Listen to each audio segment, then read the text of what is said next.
Hello everyone, আসসালামু আলাইকুম। কেমন আছেন? চিংড়ি মাছ প্রচুর ডগা দিয়ে চিংড়ি মাছ রান্না করব। মাছ একবার ধুয়ে নিয়েছি, পরিষ্কার করে নিয়েছি, আবার কুটে বেছে আবার ধুব।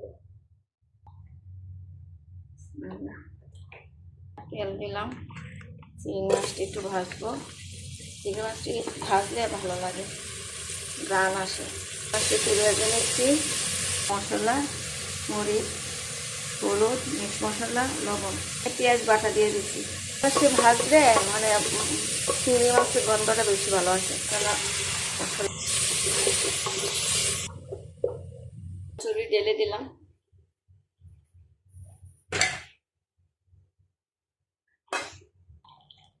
এই যে চিংড়ি মাছ দিয়ে কচু রান্না করছি।